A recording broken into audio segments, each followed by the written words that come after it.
Awesome. Well, welcome everyone to another episode of Active Project Live from the Kelly Brush Foundation. My name's Diane. I personally live in Boston. I am a C6 quad injured in July of 2020, and this is Megan. I don't know if you want to introduce yourself. Hey everyone, I'm Megan. I work with the Kelly Brush Foundation as well. I'm primarily on the Active Project. So, if some of you guys have heard about that, but it's an online platform just that is an educational resource tool for anyone getting involved in sport to learn about new sports, learn about events, programs going on.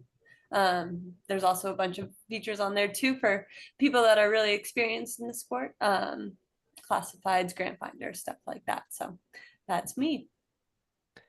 Yeah, so we're really excited to have you all here for a conversation that I think is gonna bring a lot of great stories, helpful tips, and maybe even inspire um, your next fishing trip.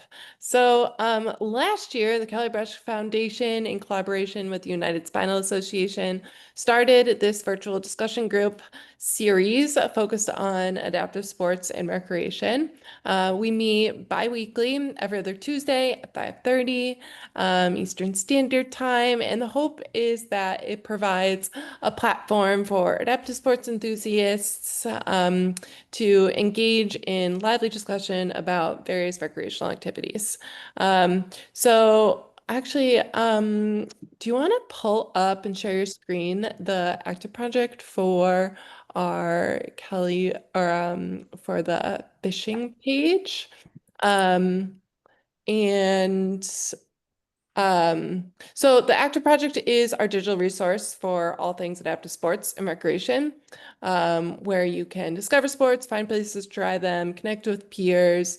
We have informational videos of dozens of sports, hundreds of organizations and their events, forums, messaging, equipment information, and much more.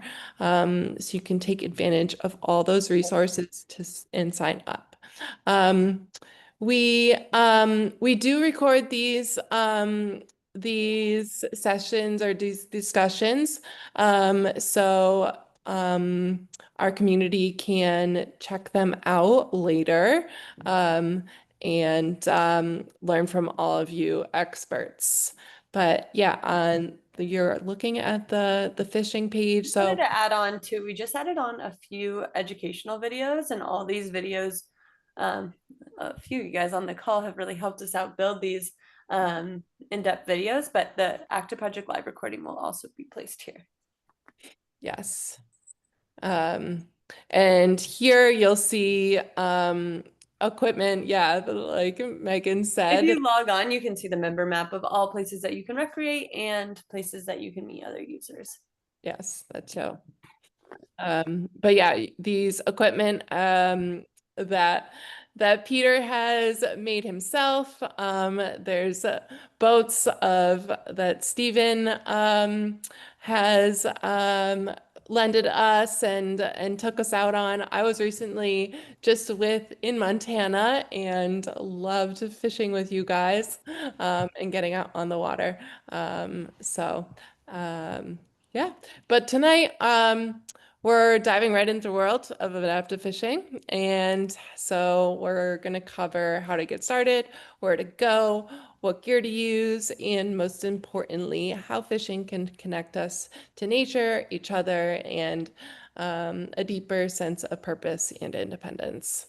We're joined by an incredible group of guests who represent different parts of the fishing world, from gear and innovation, to Montana Riverside Adventures. So I will begin to introduce. So from Camp Bullwheel and Ability, Montana, I see Peter Pauwels and Patrick Quinn, who together run one of the most unique adaptive fishing programs in the country, right on the Madison River in Montana. We also have Stephen Smith of Hydrologists Montana, who brings a passion for conversation, community, and accessible outdoor adventure using their Willy boats, a wheelchair accessible drift boat. We also have Brian Biggs, who is a seasoned fisher and adaptive sports enthusiast who brings firsthand experience of what it means to fish for fun, healing, and connection. We're also going to be joined later on by Tim Brown, who was just out in Montana and went to Camp Bullwheel with Patrick and Peter. And so he'll be joining us later on. So whether you're new to fishing or already have a favorite secret spot, we hope tonight helps you learn something new and feel more connected to a growing community of people with disabilities who are getting out on the water. So thanks again for all of you guys for joining us. Really appreciate it. I'd love if we could just go around and you guys could share a little bit about your take on your organization, as well as maybe uh, KFB, isn't it? and or how you got out fishing, if you've fished before, and things like that. Who would like to get started? Can we pass it off to you, Stephen? Sure, you bet. Can you hear me? Yes. Okay, great. Yeah, so I'm Steve Smith. Live up here in St. Ignatius, Montana. I run Hydrologists Montana. We use drift boats. And two of our drift boats are wheelchair accessible, so the stern folds down into a ramp, and then you can just wheel the chairs right in without having to transfer people. I've been doing this for about 5 years now. I've got 47 years of rowing drift boats. I have a passion for it that won't quit. And a couple of years ago, I just wanted to take that experience and try to make more of a contribution to the world than just fishing. So I started it, and I'll have to say, Peter Pauwels over at Camp Bullwheel was an incredible resource. That if you have a chance to go to Camp Bullwheel, I'd highly recommend it. But as it is, I operate on the Flathead River, below Flathead Lake on the Confederated Salish Kootenai reservation. I work through the tribally owned raft company so that I can run these trips. It's a beautiful river. It is uncrowded.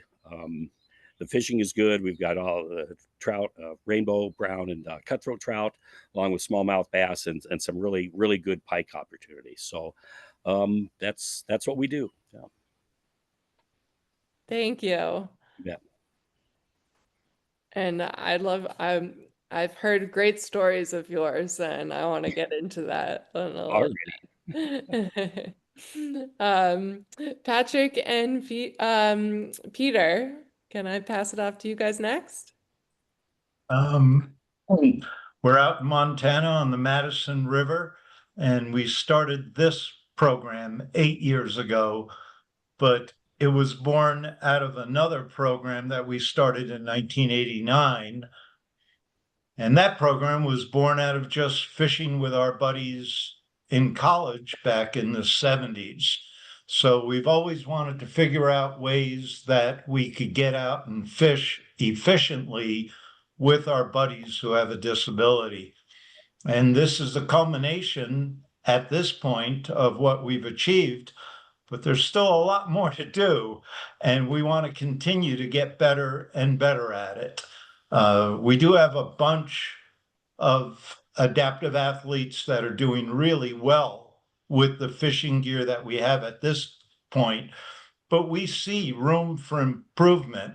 And so we want to continually come up with new and better gear. No matter how good a job you do on inventing something, it can be better.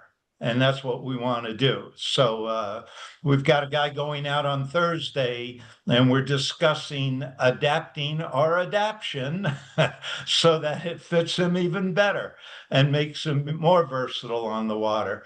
So there's so much to do. We're going to keep at it, and we'd just love for anybody to come out and visit us and see what we've got at this point. So we have both adaptive boats and adaptive rods. So there's so many different ways to fish. It's infinite in a way. We use catarafts that are wheelchair accessible, and you can put a power wheelchair on them. We have a shallow river here on the Madison, and those catarafts work well here. Bigger rivers will handle some different boats, like Steve's boats. The big drift boats are great on the great big rivers, and bigger water where you get into more white water. And then there's so much flat water that you can fish with regular pontoon boats that can be made wheelchair accessible. And these days, more of the pontoon boats have wider gates to admit a power wheelchair. And once you're on the water with a boat, then access is unlimited. A lot of lakes and ponds that are municipally owned have a wheelchair accessible dock. That's a good thing to have, but a dock is fixed in place. You can get on it, fish. If you're fishing with bait, then you can wait for a fish to come to you. If you're fishing lures, then you work the water within range of the dock, and that may take you 15 minutes to a half an hour, and then you're kind of done because any fish within your range has seen your presentation and you need to go to a different presentation. With a boat, you're on to the next hole or the next bend. So you have unlimited access with a boat, whereas on a dock, you have limited access. And then with adaptive gear, we try to have fishing rods for all different types of abilities. So if you have limited grasp, we can build up handles, we can extend buttons, give you a better mechanical advantage. We can make a brace that fits on a rod and then straps to a forearm. We can make rods that have an apparatus that slides under the cushion in a wheelchair and then puts a reel and a casting hinge right in your optimal range of motion. And then you can learn how to use that. All the rods do have a learning curve, but a standard rod for an able-bodied person has a learning curve as well. So you do have to get used to them, get proficient at them, and then you can get out and catch some fish. And fishing is such a universal sport. It's ubiquitous all over the country. And there's so many opportunities to fish, be it saltwater, freshwater, lakes, ocean, rivers, ponds, little streams, big rivers. It goes on and on. So there's opportunities everywhere in the country for people to fish. And it'd be great to employ some of the things that we've developed in other areas. And I'm sure in other areas, they've come up with some of their own techniques to utilize the resources in those areas. So we're more restricted to rivers. That's our favorite. But there's so much flat water, like the bass boats, they're flat. You can get a wheelchair on them. The pontoon boats are really wheelchair friendly, but they aren't big water boats. They have these things called deck boats, and they're a monohull, and those could handle wheelchairs in slightly bigger water. So there's lots of opportunities out there. I'm real curious to see how some of the bigger flat water areas develop accessible programs. But here on the river, we're in Scouts and we have a good program going so far. We'd like to get more and more people coming to use it. And Camp Bullwheel is free. Lodging and floats are free. You have to buy a fishing license when you come here, and then chip in on food. So everybody can do this affordably. And we'd love to service people from all over the country. And we've had a lot of people coming from all over the country. So keep them coming. So That's so great to know. I'll have to share that on the Active Project too, just so people know about that resource. So thank you. yeah. And then Steve's program over on the Flathead River using the drift boats, they're accessible. You would have to find a place to stay over there, but Montana is such a tourist destination that there are plenty of places to stay. We just happen to have been blessed with a cabin that was donated to us at our camp, and it's wheelchair accessible. So it has a roll-in shower, and even for quads, they can take care of their activities of daily living while they're here. Yeah, it's still on my bucket list to get out there. It's gonna happen one of We're these looking days. forward to hosting you, Diane. Thank you, thank you. And Brian, I'd love to pass it over to you. Thank you for joining us and nice to meet you. Yeah, Could you share a little bit how you got into fishing post-injury? yeah, definitely. Everybody can hear me right now. Yeah. Yes. Sure. Yep. Cool. Yes. Well, first of all, it's a pleasure to meet all of you.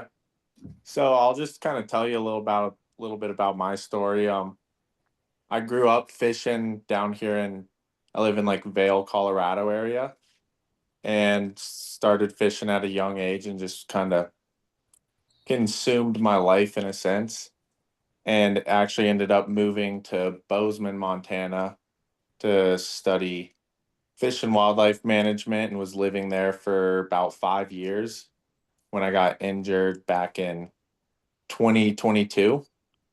And since then, I've moved back to Colorado and have been trying to find ways to get back into fishing and back into the fishing community. And so far, that's kind of just been going out with friends and people that I know here in the community, taking me out. And I grew up rafting my whole life, and I was actually injured rafting. So I've been implementing rafting and fishing together.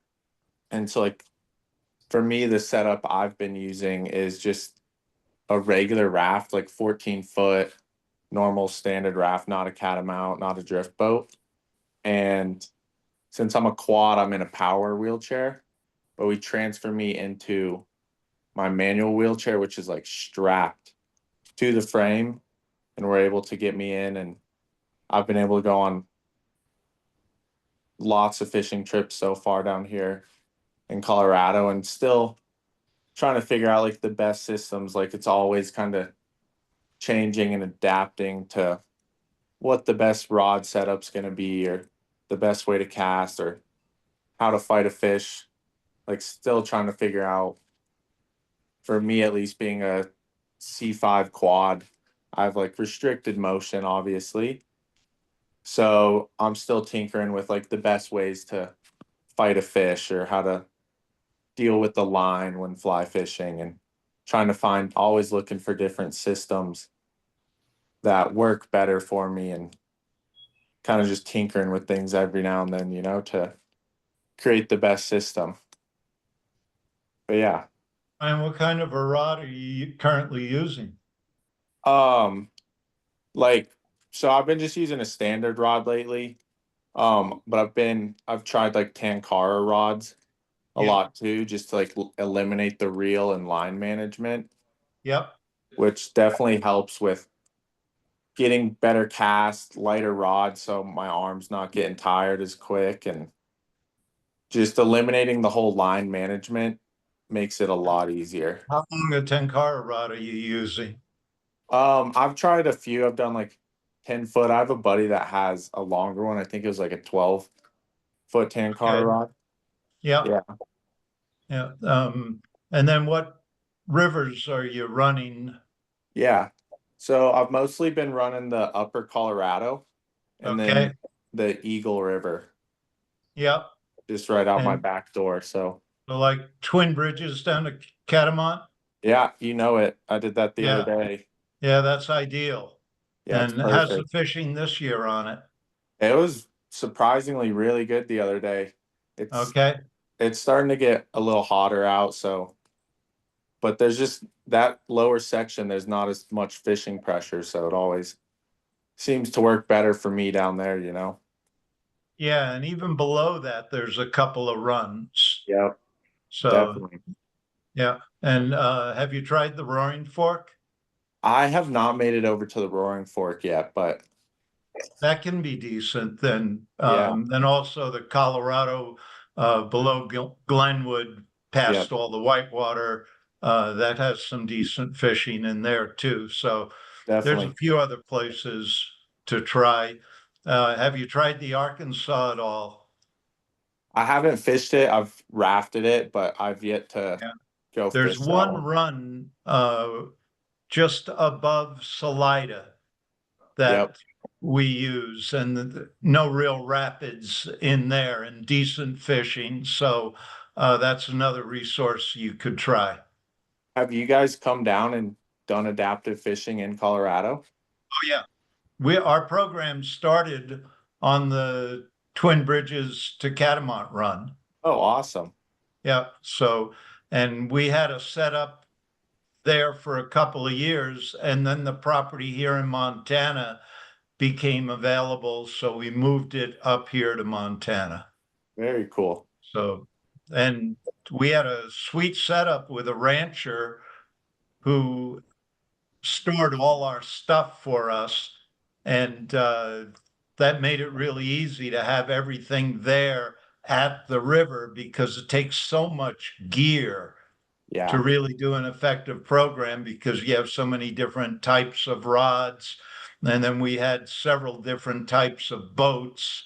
And so we just needed a lot of storage space and to have it available for whoever decided to come. And it's a good run there. It's nice and calm, and the yeah, fishing's good, and it's really beautiful. So it checks all the boxes. That's a good spot to fish. yeah. It's perfect for doing the adaptive stuff. I mean, I was big into whitewater rafting before my injury, and since the injury, I'm definitely a little more cautious on the rapid side of things. Just Yeah. being in a chair strapped to a boat's not ideal. Yeah, and so like the Arkansas River is almost all whitewater Yeah, except that one run I mentioned right above Salida. I'll have to And look that's a into that day, one. it takes, 4 to 6 hours to float through there. Yep, No bad rapids, so that's a good one to look at some point. And the Roaring Fork has some class two, but there's a good section in there.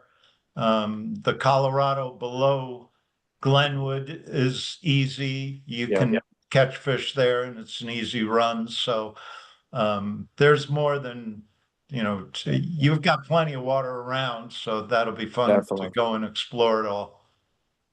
Yeah, And then for the 10-car rod, how do you hang on to it? I have some different straps or like braces I can put on my wrist.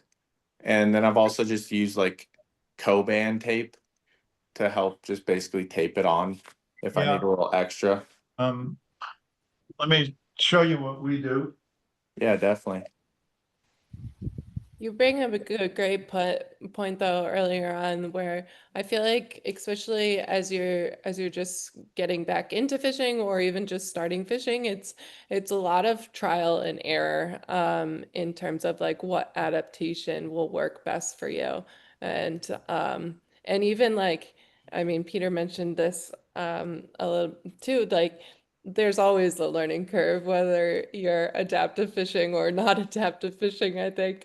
So it just, I think that's a important tidbit to keep in mind as people are getting out fishing, that it can be like a learning curve, and sometimes it is just trial and error to figure out like what works best for you.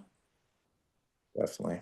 Ropes that we make, it's on a Tenkara rod here, but there is just a piece of ABS plastic with two straps here and then a tube in the front. Your hand goes around the tube there, so it's in a reasonable position. And then one strap over your forearm, one strap over your wrist. Oh, let's get those. Yeah. Let's stick those in. We'll strap it on and then turn it around so you can see it from different views. And how do you attach it to the rod? It's taped to the rod. It's Yeah, just electrical tape there. Okay, that's what I thought. Yeah. Yeah. And that works well, except you don't have your wrist function. Yeah. And we want to figure out a way to hinge it a little bit so that you can get some wrist function, because you have good extensions sometimes. And the one guy that we're working with a lot lately has that extension, and we'd like to be able to get him to use that. With this setup, you're locked in place and you don't get to use your wrist extension. So Okay. we're thinking of modifying this and trying a slightly different one. We'll see. But this actually works quite well. And then when you're on the bigger rivers like the Colorado or the Roaring Fork or the Arkansas, we use a 13.5 foot rod. So if you can get Okay. the Yeah. longer rod, that really helps. And they're not that expensive. The real expensive one is $180, but the Dragon Tail models are a little cheaper, and they're like 130, 140. And so there are some less expensive ones around, but reach is critical. So if you can Yeah. get a 13-foot rod, Tenkara USA even makes a 14-foot 7-inch rod. That thing is Whoa. really long, but I find that gets a little bit awkward and heavy. So the 13.5 seems to be about the limit that is efficient. So, but if you're real strong or something, maybe that 14.7 would give you extra reach and you can handle it. You'd have to come to Montana and try it. Yeah. Try it out. So Yeah. it's I've, only a 10-hour drive. I've done it plenty of times, and I still have tons of my best buddies are all living up there, and they're all fishing guides. And every summer I try to get up there at least once to hang out with them. But next time I make it up there, I'll definitely be reaching out to you guys, and we can try and get on the river. Yeah, and So then can I try ask this stuff out, see what works for you, and also the boats on how they work and whether it'd be worthwhile to have a boat in Colorado again, because we had the cataracts in Colorado, but we moved up here and Yeah. now there is no adaptive boat down there. But there's 4 of them in Montana, and there should be a couple in Colorado. Yeah. I mean, lots of people love getting on the river out here. That's for sure. Yeah, and it's just so gorgeous on the rivers, although Colorado's rivers tend to have a steep gradient. The runs that we've been talking about are the ones that are applicable to getting a chair on the water. Yeah. Um, and in Montana here, most of our rivers are a very shallow gradient. Yeah. And so we have so many more runs to go on. But it'd be worthwhile to have a wheelchair accessible craft in Colorado. It would get enough use to justify it. Definitely, that'd be pretty cool. Yeah, and it makes it so much easier when you can roll right on.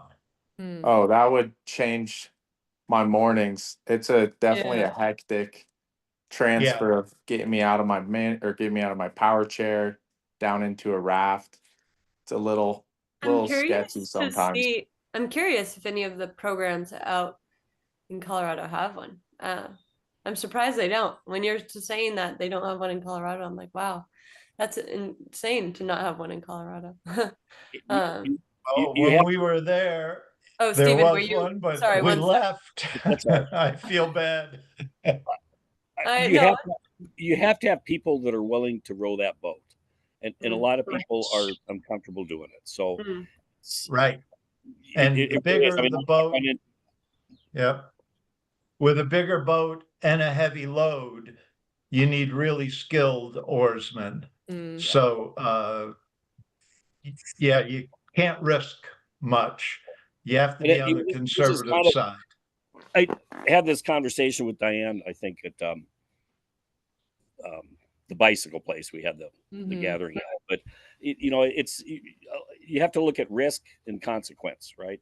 And I get, you know, I do get criticized because people think I'm putting people at risk. And what my viewpoint on it is, I row the boat the same every time for everyone, right? I'm not any more careful with one person than I am with another. And the way I look at it is, my job is to get the boat to the takeout, right? And if I do that successfully, probably everyone in the boat's okay. But so the risk remains the same if your ability to row stays the same, but the consequences can be greater. And I think it's the consequences that scare a lot of people, and they don't want to row those trips. I mean, I know whitewater guides that won't row these boats. So these are things to think about, but we all take risks, right? So Yep. and if people want to take a risk, I think I want to go there with them. Yeah. And row the boat. We've been fortunate with our catarafts. The first one was made in 2007.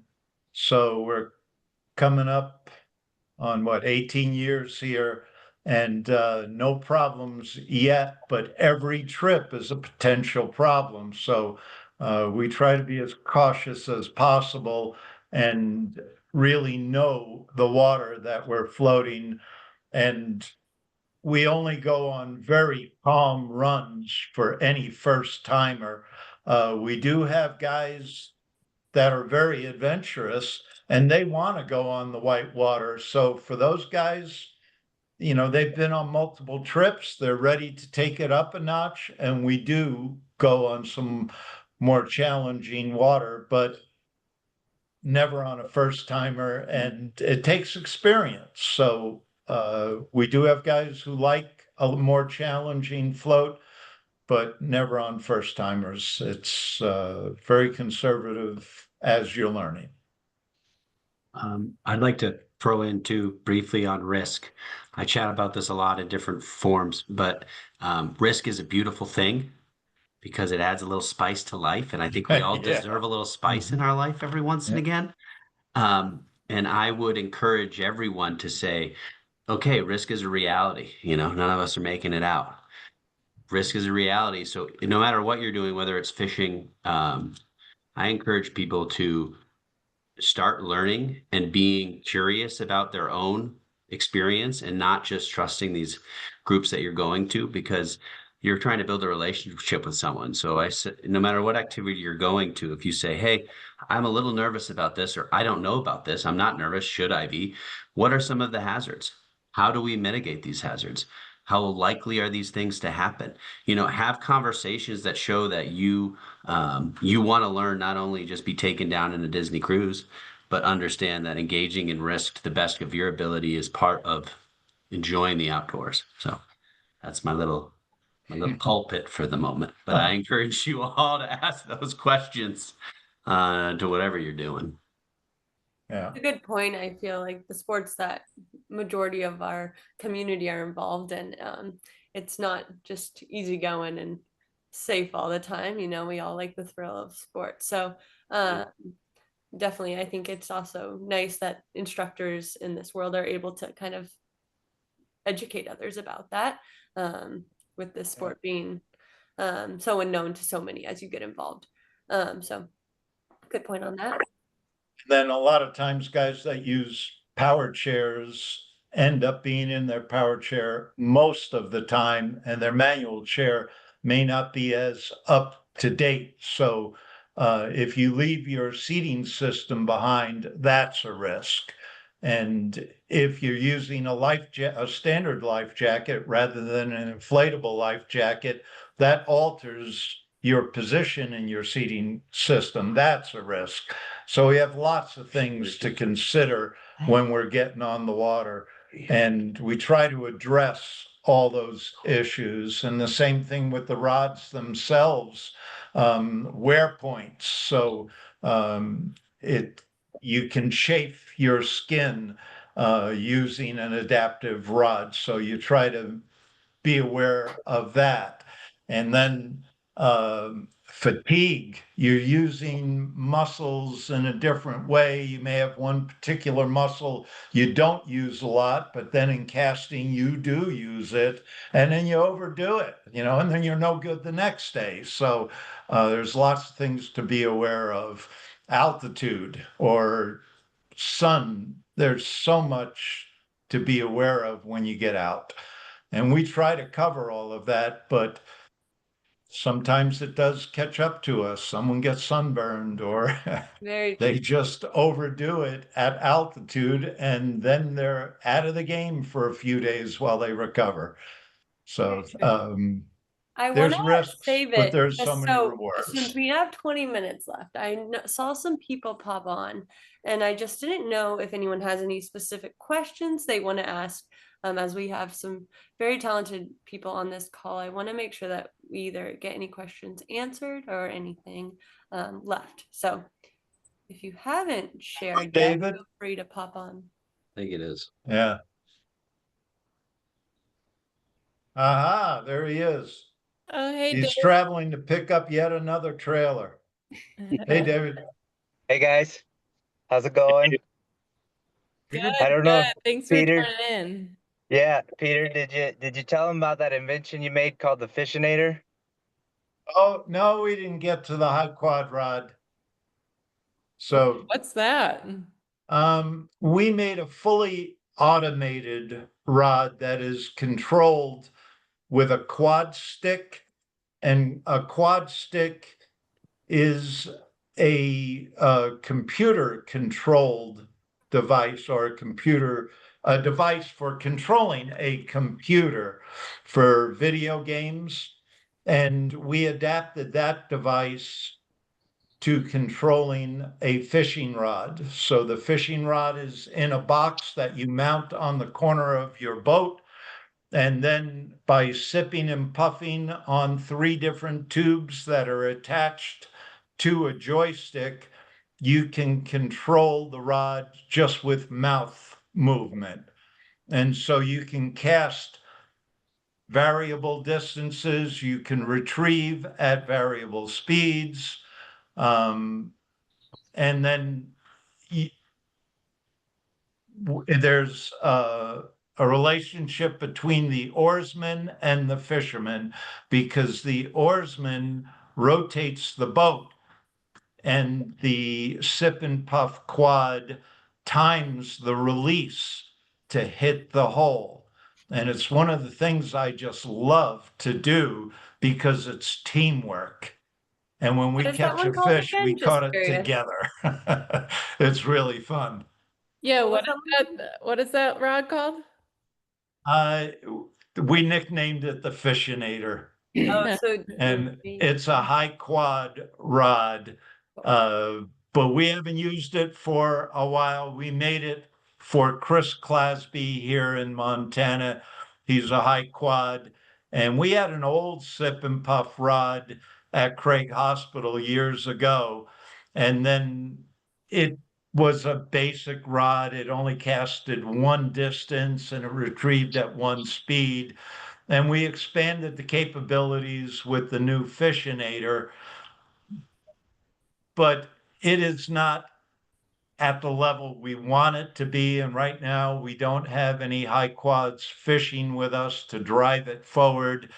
And the rehab engineering shop at Craig Hospital in Colorado, where I was for many years developing all the adaptive gear, I'm here in Montana, and we are building a rehab engineering shop. So once that shop is up and running, we're back in the game to start making more and new adaptive equipment. We're kind of existing on all the old stuff now. Oh, look forward to that. And Ed, you have your hand up. I did. Good. What David was just talking about with the fishinator, the quad rodder, is this an invention of yours, or is this something that you developed it when you were at Craig? So yeah, Right. Peter developed it, Okay. So and once it the worked for a engineers couple at Craig, it years. wasn't just me. Okay. So no, I was wondering that, you guys are fishing the Western rivers. I'm on in the Northeast. I'm on the coast here in Massachusetts, and most of our fishing is ocean and tidal river fishing Yes, for striped bass primarily this time right. of year. And then Um, you get into a larger class of fishing rod. yes. So you need things that are handling 20 and 30-pound Yep. tests, whereas most of our spinning rods are handling 8 to 12-pound tests. And our electric reels are sized for 8 to 12-pound Okay. test. And for saltwater, you need to step it up. There are saltwater electric reels. Oh yeah. They're mostly set up for trolling. Trolling or bottom fishing. Yes. Yeah, right. Real deep water bottom fishing. Yes, No, yes. what piqued my interest about what you were saying is I'm a C3 C4 quad, and so I am ambulatory, but I have very limited upper body um, capabilities. Yeah. And so when I try to cast, the tone in my arms throws my timing all off. Either I can't release the line in time, or uh, my arms Oh, they just stop moving. do you So have biceps? I have biceps, I have triceps, but um, the fast movement of my arms when I try to cast causes the tone in my arms to kind of arrest the motion of my arms.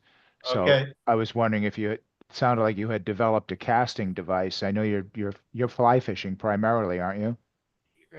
Yeah, get the low quad rod.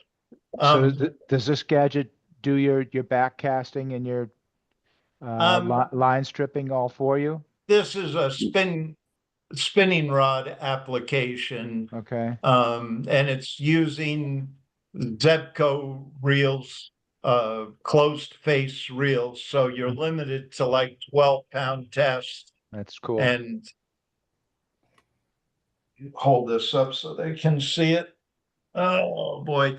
Um, This is the casting hinge. This is the electric reel, but there's a gooseneck that goes down to a plate, and this plate slides under the cushion in your chair. And then the gooseneck can be adjusted to get this casting hinge here in your optimal range of motion. Okay. And when you That's pull it brilliant. back against this spring. And for a C3, C4, if you have biceps and you can use a hand brace that has a little hook on it, all you have to do is pull this back to your shoulder and let it go. And it will cast for you, because as you are pulling it back, there is a little, oh, hang on a second here. You should just sit on it. This little bicycle cable is connected to the trigger of the reel. And as the rod is pulled back, this cable activates the trigger of the reel. And as the rod goes forward, it releases the line for you automatically. So Nice. all you have to do is pull back on it and let it go. And if you have a brace and your bicep motion can pull back close to your shoulder, because you have to get the full arc of the rod Yeah. in order for it to cast. So the trick would be being able to pull it all the way back against your shoulder and let it Okay. go. Does that make sense? Yeah, that's brilliant.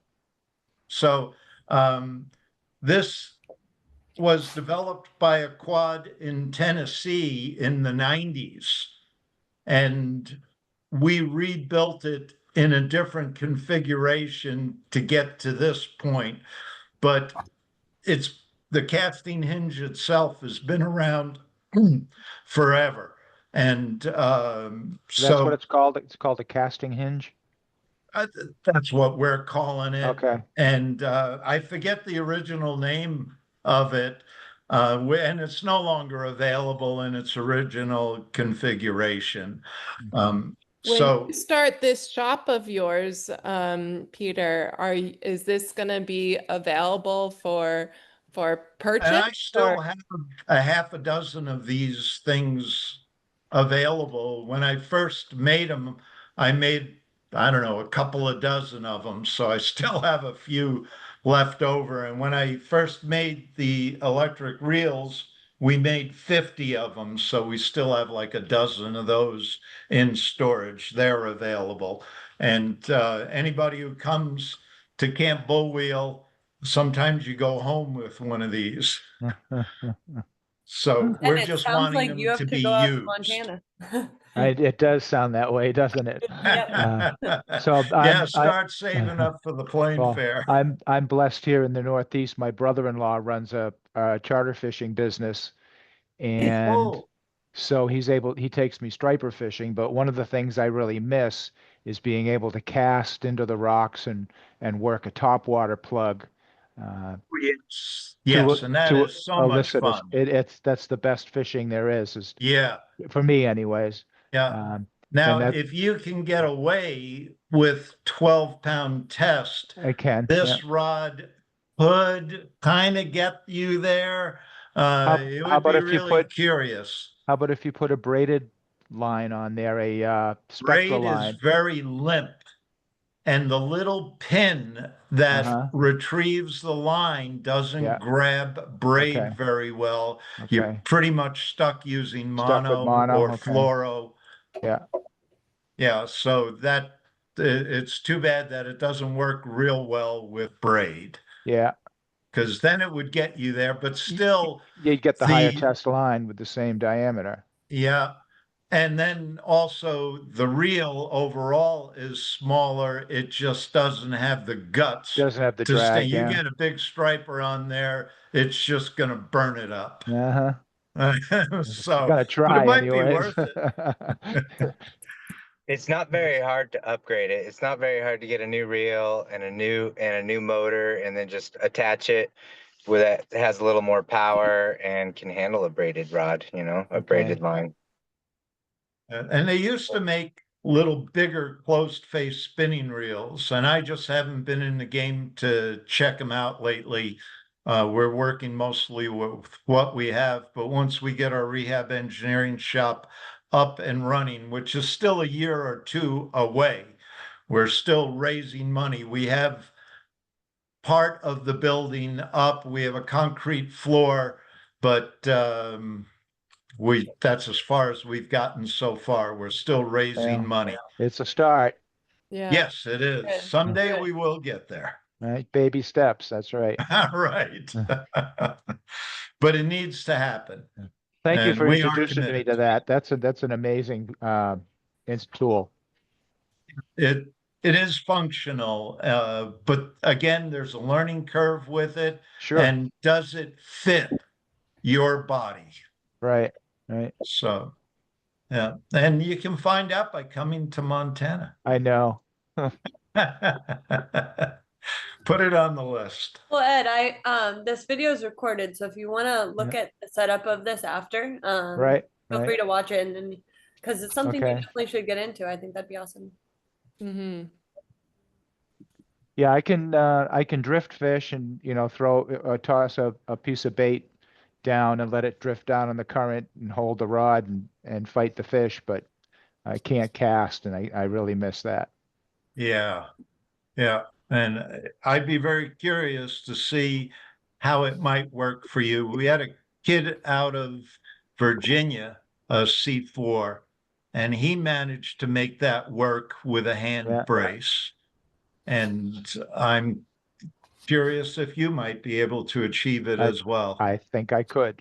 Yeah. Yeah. Oh, well, I hope you Well, come someday. I've got your website up in another tab, so Oh, all right. definitely be doing some research.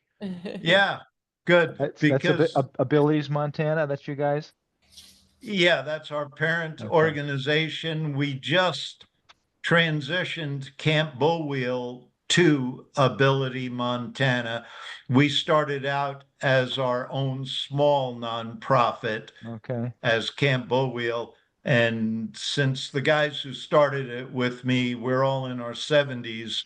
And so we want younger people to take it forward. So Patrick and Dave and Todd Hoare are the young guys that are going to take this into the future. And we're thrilled with that Well because done. we Well don't want it done. to end with us. Yeah. Yeah, I've two nephews who are taking over my brother-in-law's charter business, and they are determined to get me out tuna fishing, and uh, it's great to have the younger guys stepping up Yep. and And and then you pave the way for somebody coming behind you. yeah, And they'll absolutely. learn, and then someone else in the future is going to take your place, and they will have learned from you and be ready to accommodate those people. Hmm. Well, I'd love, we're getting close to the end here, but I'd love to maybe end with a favorite memory or moment on the water that sticks with some of you. Yeah, I've got one with Chris Clasby. He was the favorite patient of one of our rec therapists, Craig.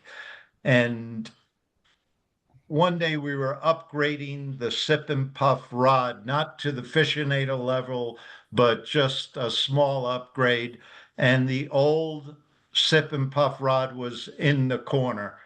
And she says, "What are you going to do with that one?"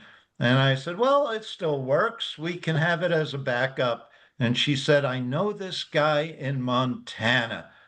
Could I send it to him?" Of course, send it to him. And then he's out fishing and he realizes he's fishing because he has this adaptive equipment. And he thought if other people had access to equipment like that, they could fish too.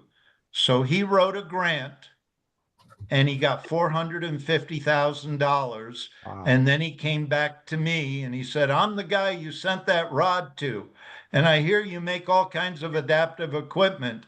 Can I buy two of everything you make?"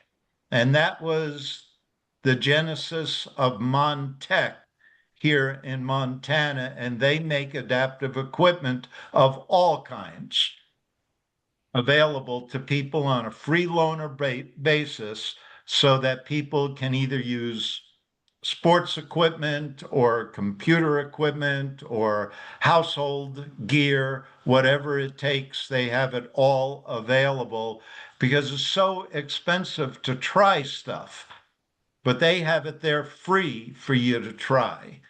And it was born out of a quad in Montana, realizing this is needed. And so he wrote a grant and got it going. And it That's was out of that incredible. fishing rod. So You uh, should know you've really made an impact. Mm. he sure did. He Yeah. passed away since then, but we remember him fondly.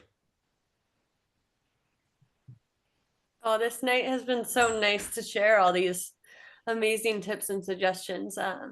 Thank you guys for all taking the time. Yeah, really appreciate it. And I know others will continue to learn from this video recording. So Well, please come visit us in Montana. We love to have you come and try out our stuff. Patrick will take you down the river. He's one ace oarsman. Yeah, I love what you said about working with the fishermen to position the boat just right, so that you have access to the next sweet spot in the Yeah. drift. That's huge. Yeah, That yeah. that And speaks stripers, volumes. do you ever fish the surf lines for stripers? Oh yeah, I used to fish off the beach. I used to fish in the rips, Yeah, in Cape Cod, off of the beaches of Cape Cod, and Rocky Cliffs, right where I live. yeah. Because On the that's when the boatman and the angler have to get together. Yeah, And absolutely. so that's fun teamwork there. It is. It is. Yeah. Oh, you're making me want to get back to the salt. Yeah, I know. It's big fish. Yes. Yes. We'll Uh, definitely And keep all your experts in mind too as we continue to build just our platforms with KVF. It's great to have you guys and all your knowledge that you guys have to share with the do you community. have these guys in the active project listings?